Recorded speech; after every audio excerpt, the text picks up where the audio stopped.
Welcome to another session of the Miami Corona Project Conversation. It's my honor to have Commissioner Bovo, who represents Commission District 13 at Miami-Dade County, a district that encompasses Hialeah, Miami Lakes, and Palm Springs North.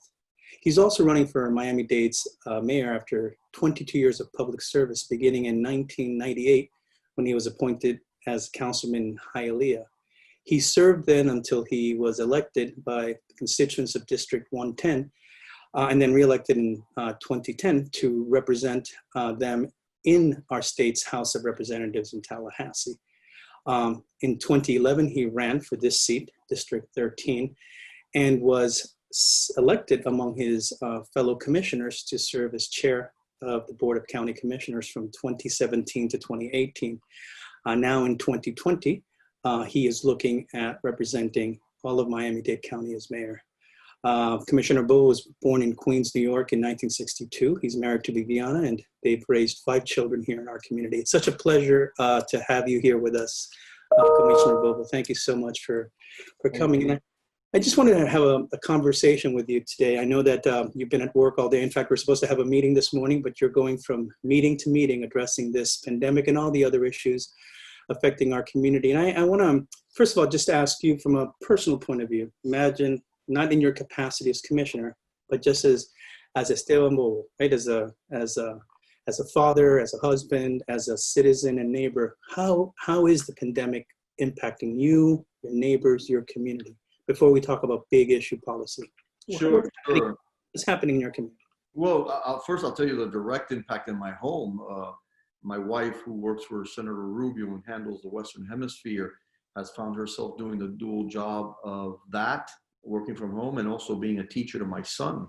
Those that have kids probably have had the most disruption in their life because we find ourselves having to remember math and where does a period go and things like that. And I think these are, kind of funny challenges that we all find ourselves with those that have kids. Look, in a weird kind of sense, it's kind of helped us redirect a little bit. I saw something going on in my community I had not seen in a long time, Xavier, and that was people actually walking around their neighborhoods, walking their pets, just taking a stroll, after being in their house all day long. It was kind of refreshing to see that, we were having this human reconnection almost where, we were just rediscovering our neighbors. We live in a society where it seems like we get home, we go into our homes, and we only come out when we got to go back to work. And yet here in my community, I've started walking my neighborhood in blocks that I had never seen before. So you're right, there is this new sense of introspection and discovery and all of that. I mean, obviously, it is the thinnest of silver linings, considering all the hardship, but that is a silver lining, absolutely. I just think reconnecting with each other. I spoke to my neighbor who I hadn't seen in, months, and caught up with about his daughter. Daughter happened to be in New York. I didn't know that. I had one of my sons up in New York during the pandemic. Now they're both down here, kind of waiting this out to see when they could go back home. I have a son who's an actor, and so he was up in New York trying to get some stage work, and you got to be where the action is. So he was there during the height, I think, of coronavirus, and he's back here. And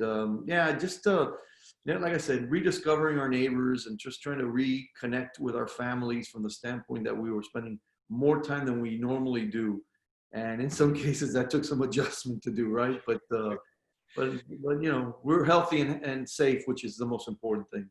Yeah, and what about the district? What about District 13? I mean, tell us about the district you represent. I mean, I can talk about it because I have a very, very strong connection to Hialeah. I'm married to someone who lived there, and our Noche Buenas and our Thanksgivings, our life, goes up to Palmetto, and we hang out in Hialeah. So I have family who literally live there. But I think you're, as a person who's been leading that community at the municipal, state, and now county level, can best give us a sense of what that community is, and then how different parts, because it's not a monolith, different parts of the community have been impacted by this pandemic, from people who have just gone into what I call the conveyor belt of finding the American dream, recent arrivals who rely on all the efforts of people who did peace work to build a community of immigrants that clearly is one of the strongest, right? One of the strongest economic engines of our state. Like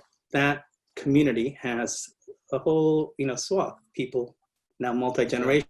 So it's hard for me to like sort of broadly ask you to describe District 13, but if you could, because I think so much of the attention is put in other parts of the county, I just want you as the person that represents us to tell us, well, how has this pandemic impacted Hialeah, the elderly in Hialeah, the kids, the community, the immigrants who may not have access to as many resources? Like what's happening in Hialeah with this? What happened and what's happening in Hialeah? Yeah, so if I could go back to day one, coronavirus, and now we're making the adjustments, and the mayor's making some, emergency order decisions, and we kind of look back into Hialeah. There's a couple of things that we wanted to make clear on. One was, yes, you described Hialeah, I think, correctly as the launching pad for many folks that come to the United States, particularly from Cuba. They come, they have family in Hialeah. They begin their journey in the American dream. Interestingly, within District 13, there's a segue. Those that start progressing move to Miami Lakes, I guess, right? And that happens also to be in District 13 . But that's true. That is absolutely. It's like, right. So, but you're not too far away because, this cross section of shopping between Hialeah and Miami Lakes. Look, I learned a lesson a long time ago. In 1992, when Hurricane Andrew hit, I was on the ballot running for state representative, and my entire campaign collapsed at that moment. I didn't know what to do, to be perfectly honest. I was 27 years old, wet behind the ears, thought I knew everything I needed to know back then, and then life gave me a dosage of a learning curve, which was massive. And then lo and behold, it comes back, that learning moment comes back in 2005 during Wilma, in 2018 during Irma, and now during the pandemic. And I learned as a public servant, the one thing you had to do was get out in your community, start finding out ways that you could help, because a lot of people were kind of like rudderless trying to figure this out. So the first thing we tried to do in collaboration with former Senator Rene Garcia was to get a testing site in Hialeah for free. And we did that at Amelia Earhart Park to make sure that people in our community, which are blue collar, construction workers, these are your hotel workers, these are your, cafeteria waiters and waitresses. We needed to make sure they got tested, because testing to me is the fundamental to our economic reopening. Testing is our fundamental to making sure that we keep each other safe. I keep you safe, you keep me safe we're testing, not to mention obviously masks and hand sanitizer. We'll get to that later. But the initial thrust was making sure that we had testing in Hialeah. Uniquely, we were starting to see an uptick in particularly in zip code 33012, which is in Hialeah. We saw an uptick in coronavirus cases. And I think the logical response was two. One was, we never closed the construction industry in South Florida. And there you have many construction folks living in Hialeah. And then number two, Hialeah used to be, it's no longer the poster child of the illegal efficiencies and the additional units, garages converted into apartments, right? So that density in Hialeah, I think, was allowing the virus to spread rather quickly. So we kept watching. That 33012 was always either the first, the second, or the third, always top three as far as zip codes that have the highest coronavirus contamination. And that was something that we had to keep a close eye on the entire time.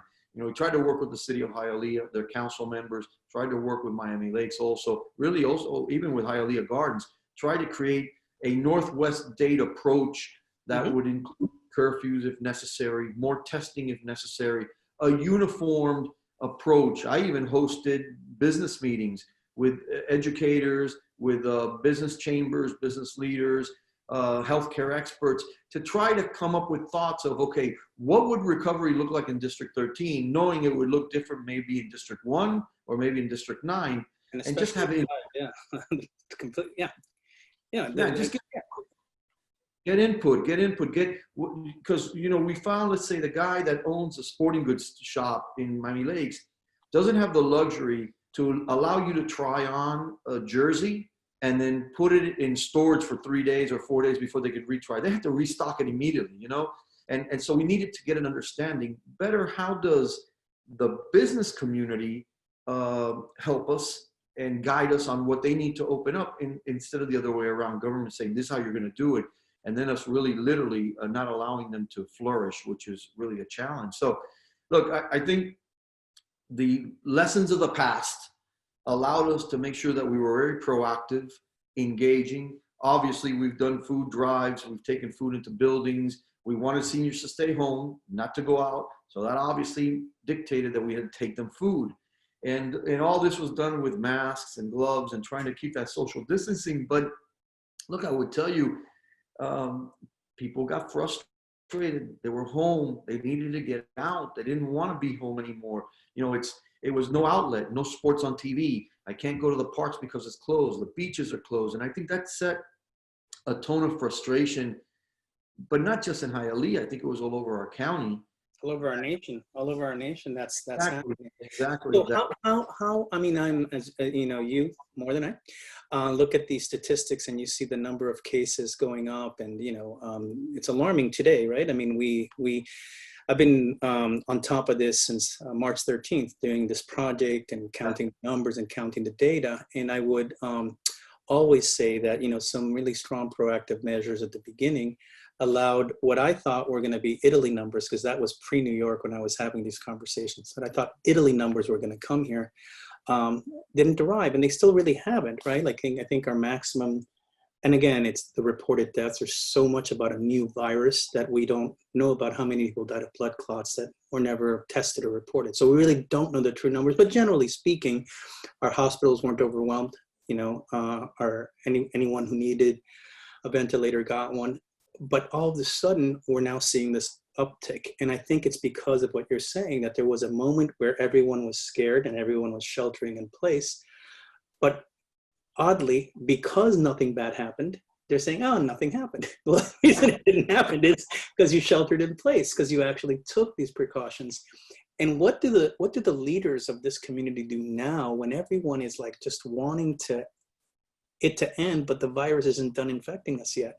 Like, Yeah. what's the next iteration? How do we help that sporting goods store or that grandmother who says, yo no me importa, yo quiero cuidar a mi sobrino, a mi nieto, you know, like how do we like continue to save lives at this moment when everyone's exacerbated? I think it's a multi approach here that we have to. Let me back up for a second and tell you that no economic recovery or re-engagement, or perhaps even whether it's new normal, temporary normal, or trying to get back to normal, it can't be done unless we solve the equation of what's going to happen in our schools. You know, I think all of us have gained a great appreciation for teachers, the work that teachers do. Kudos to all those teachers. I apologize profusely to any teacher when I was a student for any time I acted a fool. I got a lot of those too. Yeah, so I want to just acknowledge the hard work that they do, the patience, because we've seen it, right? And you can't have any kind of equation that talks about opening schools if you're talking about not having a place to have those kids. You can't go back to work without that. That's key and fundamental.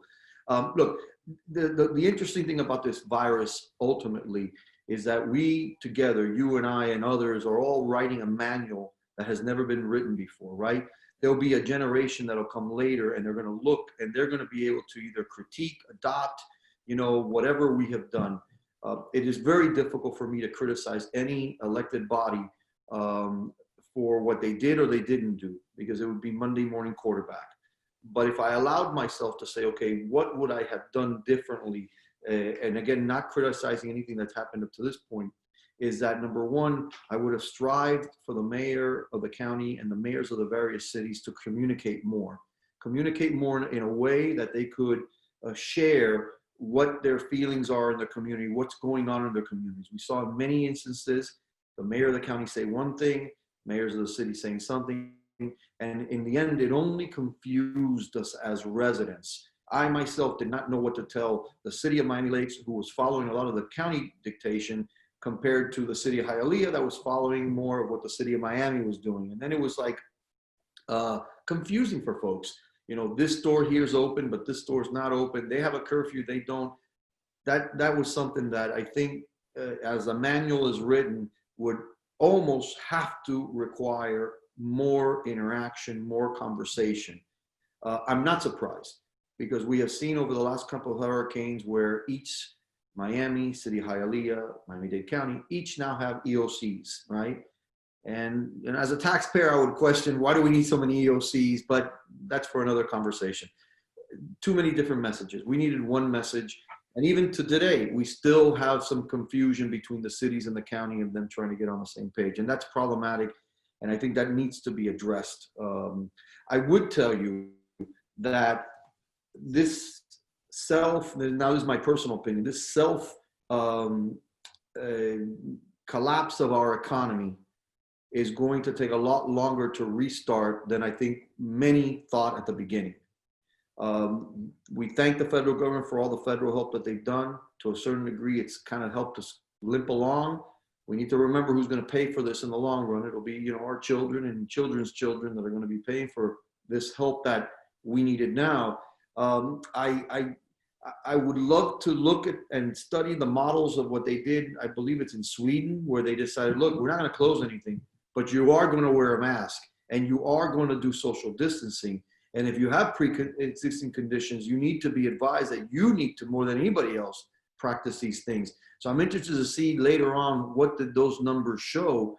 But look, ultimately, I don't think you're going to see a closing of the economy again. I do believe that you and I and others are going to have to act in the most responsible way. We're going to have to wear our masks. We're going to have to respect social distancing. We're going to have to be responsible for taking care of each other, and understand that we will not be out of the woods until either we all create antibodies or there's a vaccine, and that's going to take a long time.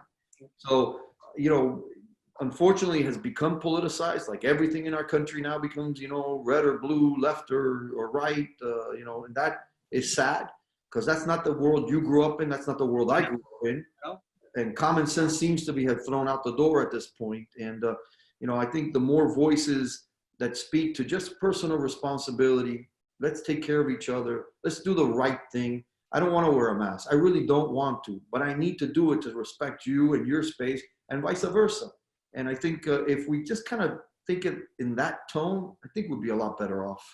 But we do live in a polarized world where, sadly, wearing a mask is an act of political expression, is an act of public health, again, saving lives. So what role, let's go back to that manual that you sort of are creating, again, without pointing fingers, just like we're writing a manual as we go based on what you learned from Hurricane Andrew, Irma, and all your leadership over the years, right? So what are those lessons learned applied to today's reality, which is a polarized world, but also a world that's exhausted, but let's not call it world, polarized individuals, and individuals who are exhausted, who literally just want to live in denial, like this is over, yeah, pasó, we're done, let's just move on. Like let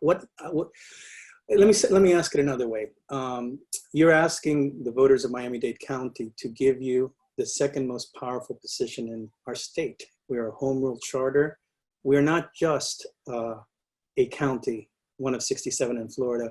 We are a global city. We are the future of what America will look like, and we are this hemisphere's capital at every level, as you know, because you've led us. Yeah. From culture to industry, tourism, everything. We are that. We are the future diverse city, the global city where trade happens. What would Mayor Bovo do on day one? Living in the moment of mid-November, what would you do to have us move through this polarization, exasperation, at a time where I agree with you, the economy is not going to rebound. We're going to be in a real rut where leadership is what's going to get us through it. What would someone expect? What would a voter expect from you as our future mayor? Yeah, well, that's a good question. And it's interesting because I think, Xavier, you and I are probably about the same age. So we're probably from that post-Vietnam era. We weren't old enough to go to Vietnam. and really the most traumatic situation that may have happened in our lives over the last 40 years was when the Twin Towers came down. And, you know, so the question that I have for myself is, how does our generation now deal with what perhaps is now the most impactful thing worldwide? This is akin to a world war.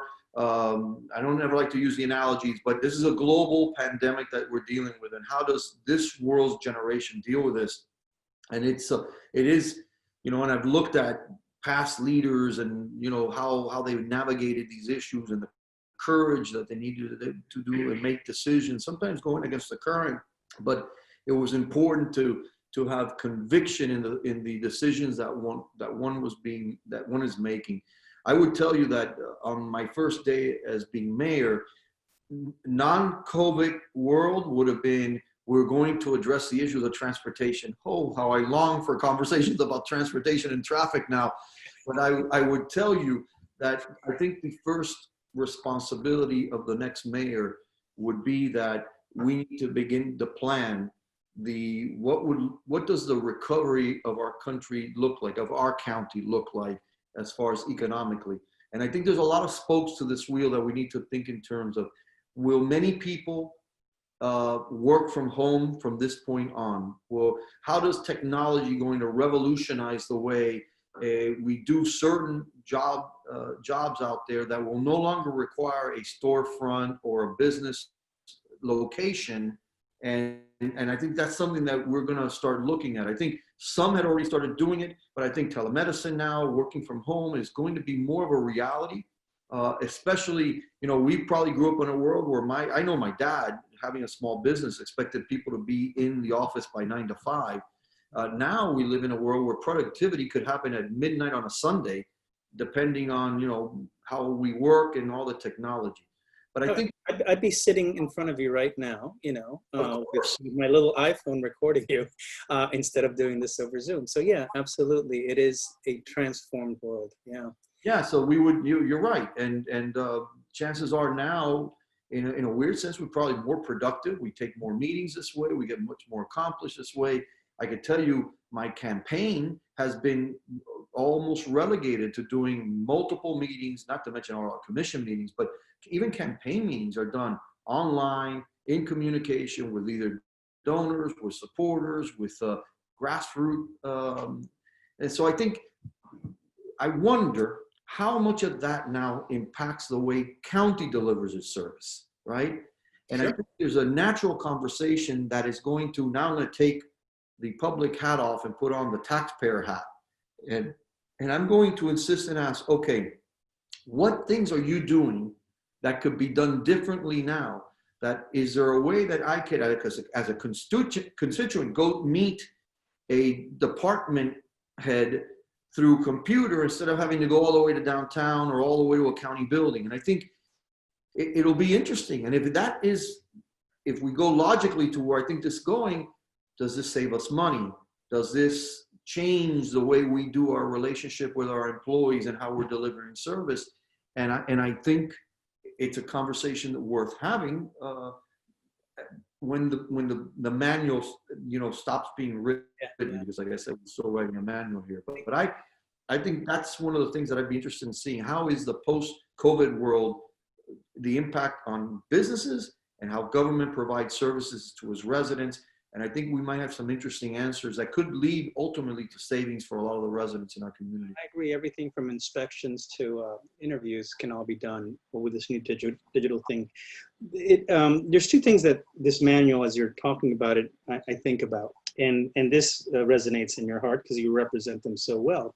Los viejitos, right? Los viejitos that don't know how to operate a Zoom. They don't even know, you know, like the monolinguistic and the new immigrant, and just people who because it takes a minute to understand how to access new technologies, may be left behind. And I think that one of the things, if I was looking at the manual, is how did this pandemic expose vulnerabilities that people had? And I can only imagine, I mean, your wife probably hears about it across the Western Hemisphere, Brazil, what's happening in Brazil, what's happening across Latin America with this pandemic, but also the families of people who live in the Caribbean basin who are also impacted, what's happening in Cuba with the virus, and the people who literally live in Hialeah who are in contact with them and in fear. So like there's a particular sector of Miami, because Miami is that global city. And I'm just wondering how, not just in addressing the virus, but in all government services and how we build a society that is more inclusive and everyone is here to support one another's community. That's why you have to wear the mask, even though, you don't think you're going to be vulnerable. It's for the others, not for you. What vulnerabilities have you seen exposed here across those populations? And then as someone, as I know, who has led and tried to address the issue of sea level rise, I also, after I ask you about that, I'm going to ask you a little bit about climate change and of course the relationship between pollution in the atmosphere and a disease that impacts your pulmonary efficiency, and how climate change and the pandemic are interrelated. But let's just first focus on those individuals who are either at society's margins or who don't have access to resources or technologies.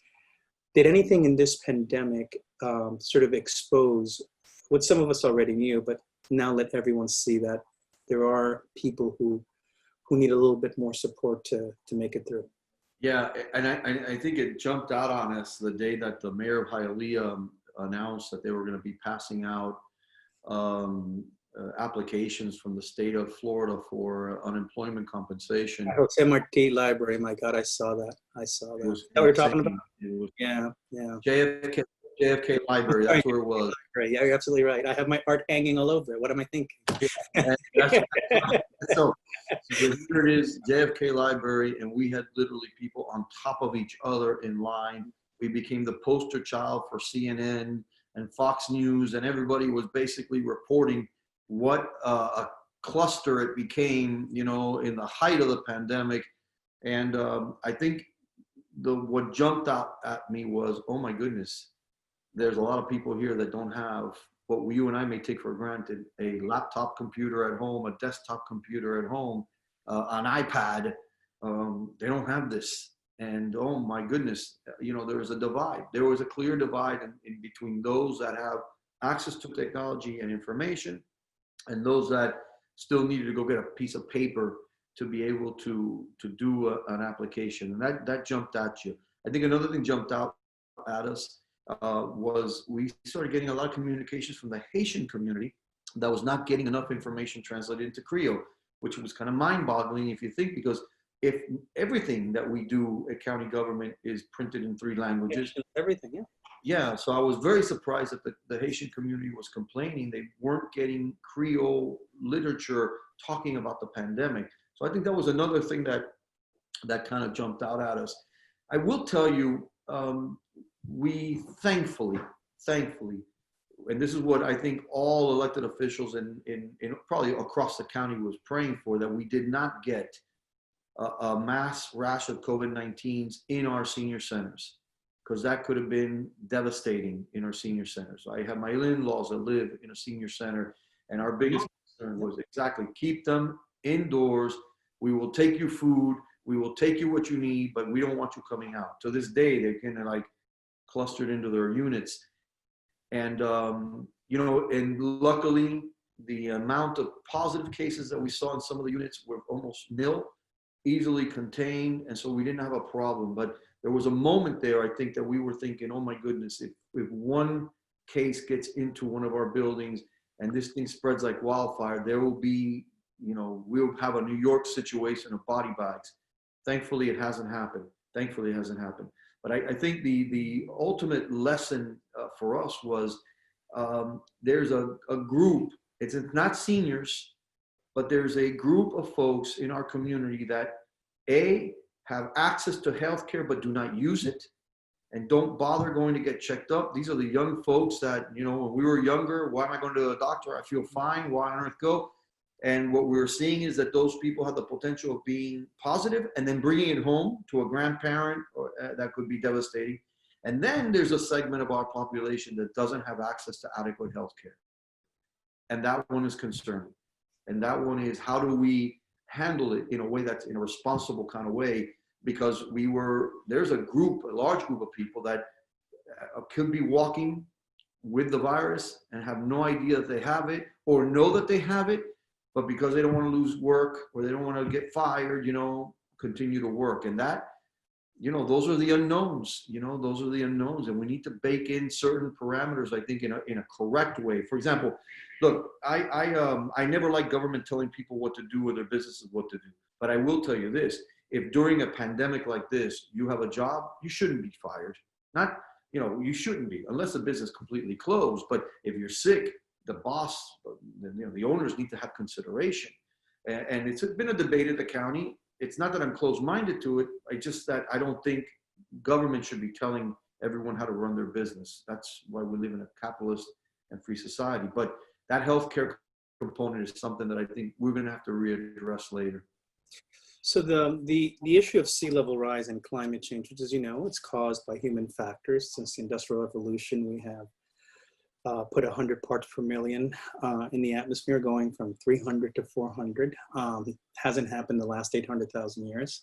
Over the period of 10,000 years, you go from 200 to 300, and those are natural changes in our planet. But as you know, since the Industrial Revolution, we've gone from 300 to a point where we've never been before. I remember being at JFK Library with some seniors years ago on a very hot July with the Red Cross, and we were frying eggs with Hialeah elderly on solar panels to make the point that it was so hot, the hottest summer in recorded history for the last decade in a row, and every year it gets hotter. And of course that happens because we have this blanket of carbon across our atmosphere that's warming our planet, melting our glaciers, expanding our oceans, causing stronger Category 5 hurricanes, which increase flooding, flood insurance, hurricane costs, and ultimately impact the viability or tax base of our community. So that's something that impacts everyone. You may not feel vulnerable because you're at elevation 16 feet, as opposed to living next to the Everglades at elevation 4 feet. But all of us are vulnerable, the same way that if that person gets infected because they can't not go to work, then all of us start getting infected. So at a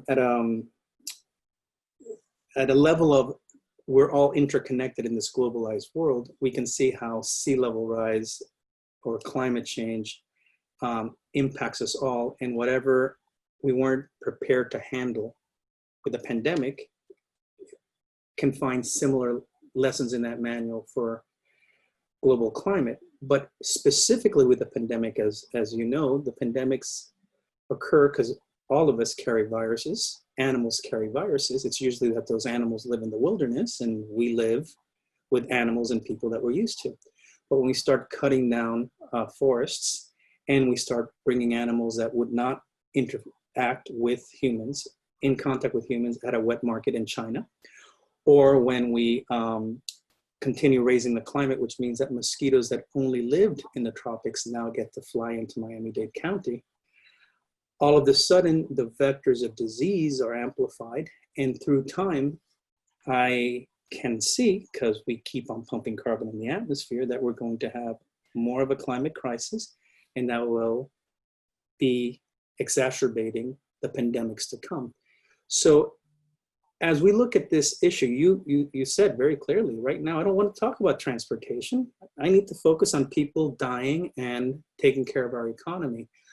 I'm wondering if climate in your administration or in general is something that will also take a second seat because we have this urgency right now, which is a pandemic, or do you as a leader see the interconnectedness between addressing the climate issue while you're tackling the pandemic issue? Well, before pandemic, I would have told you that the three most important issues that we had in Miami-Dade County was transportation, housing, and resiliency. And I thought, and I continue to believe, that all three have a delicate dance with each other. Let me first start off by saying that if we don't have a healthy beach, coastline, and a healthy Everglades, we're not going to have a South Florida. It'd be very plain and simple. We even have to leave. It impacts our water quality. it impacts our economic sustainability. People are not going to come and vacation in places where the beaches are full of seaweed, where the problems in our climate are paramount to flooding and what have you. People will go elsewhere, and that I think is apparent. So I think for me, those three items are interconnected to each other. Let me start off by saying that the transportation component and the way we need to address transportation in the future is very akin to a model that has a development nodes that make it easier for folks not to have a car in Miami-Dade County. Now, I know what I just said may have had somebody's head pop, right? But we see it happening because there are areas in downtown Miami and in Brickell where you don't need a car. You could literally live there without a car. There are sections of Dadeland now that you could literally live without a car. And I envision that for other parts going south, going north, going east and west, where there could be these, what I call these hubs, these nodes of activity that people could use a system, whether it's a bus, rapid transit, a segregated bus system, or light rail, train, elevated train, all these options that could be at the table, but they need to be done in a way that promotes smarter development. Now, that does not mean that you never build another single family home. No, it doesn't mean that, but what it means is that you need to give some preferential treatment to these opportunities to go vertical and to lessen the burden on somebody needing a car. Now, this is not for you and me, Xavier. We are condemned to the ways we've been raised and live. I use the train when it's convenient to me, but most times it's not. And by the way, if I have to drive every day 4 or 5 miles to a train station, I'm going to drive the next 3 or 4 miles. It doesn't make any sense in many cases. But I do believe that if you create these nodes of development, you handle your housing crisis, you handle your workforce housing crisis, you're handling a transportation issue, and you're lessening your carbon footprint in our community, that I think then could lead to other things that I think are important. Now, I am a firm believer that if it was not Al Gore that put a video out on global issues and it was somebody else, okay, perhaps we wouldn't politicize the issue so much. And for a long time it was politicized. And I can tell you, I was probably one of the lone Republican voices that said, well, wait a second, guys, this is a little different. I happened to live when I was a kid near the Everglades. And so to me, I got an understanding very early on about this delicate balance. A Bible study would teach me that we are custodians of the earth. God gave us the earth to take care of it. And so there are certain responsibilities. I've insisted on many occasions with business leaders in our community that it's important for them to be at the table. Because when you're not at the table and you're not discussing issues on how you could do things in a way that is not a catastrophic economic hit right at the word go, then you could slowly build things into your systems that ultimately then, before you know it, you have a resilient plan that could last Miami-Dade County for 20 years. You can never concede anything to anybody on the extremes. It can't be one extreme or another, but you need to find that common ground so that you could always continue to progress in a forward fashion. And my fear has been in many of the contents of global sea level rise and resiliency is that the loudest voices are usually the extreme voices.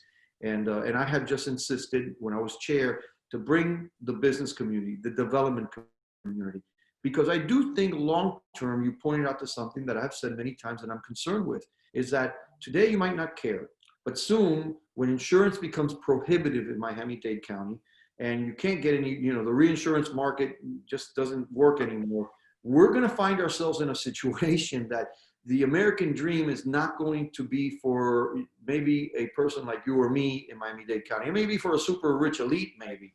Right. But we're going to need to go elsewhere. I want my kids to grow up here. I want my kids to stay here. I like to have my grandchildren close to me. But what I see is that if you don't address it, you're going to pay the piper sooner or later. And saying that, I would tell you, I feel comfortable that the county has baked into its entire budget now, $9 billion budget. We have baked in a lot of resiliency into that budget. We have a resiliency officer who is trying to guide us, thinking in terms more solar, cars that could be, energy efficient cars. Obviously, government needs to do these things and then hope that private sector comes along. And usually they do come along as soon as they start finding the wisdom of how, thinking in terms of long-term for our community, how it's going to be beneficial for them. But if we continue to ignore it, if we continue to deny it, and I think those are less and less voices, to be perfectly honest with you, then we're going to find that Miami-Dade County may not be that city, that community you described, that model for the future. And I want it to be that model for the future. And things that could happen now could help ensure that. The one trap about when we talk about Miami-Dade being a model for the future is that I don't want it to become another New York or San Francisco. I want it to be not a place with overburdens of regulations and rules that all of a sudden leads to flight, like you're seeing in New York, flight like you're seeing in California, where Nevada and Texas are being, or Arizona are reaping the rewards of people leaving those states, Miami leaving, Yeah, people. I thought you were going to say that it was so expensive that you can't live, because one other thing I'm seeing is a tale of two cities. This is why I'm so interested in your district, right? It's like there's a whole swath of coastal Miami where it's exorbitant. It's almost like a tale of two cities, the middle class, and then people who, again, I mean, there's lifelong residents, and I used to live in District 5 for most of my life, so I'm not acting as if, I don't love, the coastal part of this community, and I live down here in District 8, so it's, a mile from the water. So, but what I do want to say is that I do see this tale of two cities, people who get to spend 2 hours in traffic and people who don't, people who are paying stupid money for apartments, and people who are hopefully leaving their life worth to their children, right? But that may evaporate if we don't have the kind of policies that we're talking about here, about planning for that safe future. So what I thought you were going to say is cities where it got so expensive, like I was down the bayou in Louisiana just a few months back last year. And the fish camps where shrimpers used to live are unaffordable. They're flooding. They can't do it. It's over. So you know who goes there?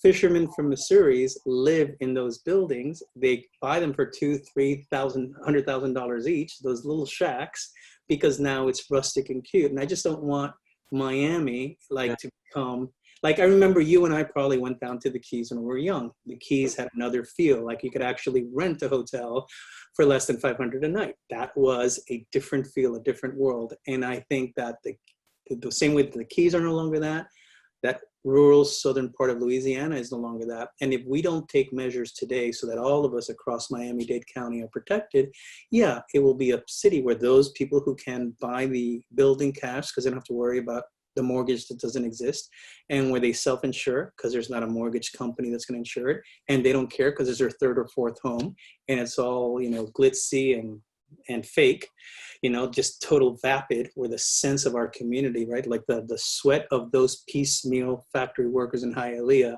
who did everything, not piecemeal, piecework, right? Factory workers in Hialeah did all they could to make a better generation for those who followed, right? That legacy will evaporate. So I work really passionately on that. And I'm looking at this pandemic as a cry that says, wow, there's something here. Like, that person who has to go work because they don't have insurance, that tenant who can't afford their rent, those individuals that are most vulnerable are the soul and the heart and soul, the core of this community. And I just know that if we lose them, we've lost our soul. We become something. Yeah. Look, and look, I was getting to when I say about regulations and rulemaking and all that does make it expensive to live. Places like New York are extremely prohibitive. And my son, I think I was saying earlier, was living in New York, and it was 3 people in an apartment, a glorified closet as far as I'm concerned, and they were paying each one like $900 a month in rent. Look, it does become a bit of a challenge, and what I don't want is policies being driven in South Florida that we've seen in other, what I would call cosmopolitan communities, that have doomed those cosmopolitan communities. We're not flawless, obviously, but we're always going to be a place where people are attracted to come to. Miami-Dade, South Florida is always going to make everybody's top 10 on good and bad things. We're always going to be everybody's top 10 because of the nature and the flow of what goes on here, right? So, beaches, clubs, restaurants, we're going to be top 10. And then all the vices out there, we're going to be top 10. Just come to Miami. And that lends itself, to the allure, I guess, that we have in South Florida, right? And that's all good. I think all that is good. But I think as every generation before us, we're entrusted. We have a solemn responsibility, a fiduciary responsibility to our future and our kids to try to take decisions that are important and make them today, not pass them on to a future generation. And I feel that in many ways, sometimes issues of transportation, sometimes issues on, even on issues like this, resiliency and whatnot, it's easier to punt. And then ultimately somebody's going to have to make the tough decision.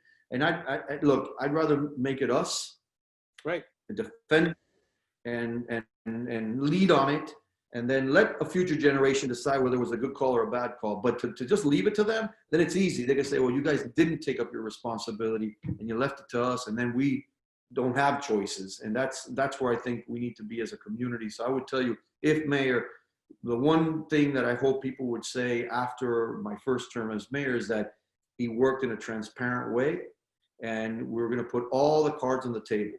And I liked it, like when we're going on vacation with my family, this is what it costs to go to this hotel. This is what it costs to this hotel. If we go to this one, we're going to only go to the park one day. If we go to this one, we go to the park 2 days. You guys decide, and then go from there. It's been really wonderful talking to you. I just want to leave you with one last ask, and that is, there's a lot of people in your district and everywhere else across the county who are suffering or who are scared, who have a parent who may, who they fear, they may not be able to say goodbye to if something happens. And I know that part of leadership is also to inspire and to give hope. And I just wanted to end this wonderful conversation. Thank you for spending so much time. I asked you for 15 minutes. You've almost given me an hour. So thank you for your generosity. But if there's just a message that you wanted just people out in the community hear from someone who's been leading them for decades about how we will get through this, and at a time when there might be a family who really doesn't have income, that really worries about where they're going to eat, worried about the disease, and worried about the future, what hopeful message do you have for them as their leader? Well, I would tell you, Xavier, first and foremost, we are a community of doers. We've always been a community of doers. My parents came from Cuba, fleeing communism, and had to start anew. But that experience isn't unique just to the Cuban community here in South Florida. It's the same story for the Haitian American community, for Venezuelans, for Nicaraguans, for Colombians, people that have come to this community, fleeing, whether it's oppression, seeking new opportunity, whatever the reason was, come to Miami and built a community here, a county, a city that we could all be proud of. I was raised here in South Florida, originally born in New York, but basically moved here at the age of 6. And to me, I am a Miami kid through and through. We have been so resilient through Hurricane Andrew, through Wilma, through Irma, and through this pandemic. We are always moving our county forward. We don't go backwards in Miami-Dade County. We move forward. And I have been so impressed by the amount of support that people have shown each other, whether it's in a food line, giving groceries to people, whether it's going into a building. It has never been through lack of volunteers. We are so blessed to have Farm Share feeding South Florida, to bring out food. I don't know where it comes from, my friend, but it shows up, and you gotta just say, my goodness, the generosity that we have in this community. And that speaks about Miami-Dade County. Other communities may have their stories to tell, and I'm sure, but in Miami-Dade County, the one thing about this pandemic, when that chapter is written, is that it was once again proved to be resilient. We're gonna come out of this thing a lot better than we did when we went into it, I believe. Thank you so much, Commissioner. Thank you for your leadership. Thank you for writing that manual, and good luck. Stay safe and healthy. All right, you too, brother. Good to see you, okay? Thanks.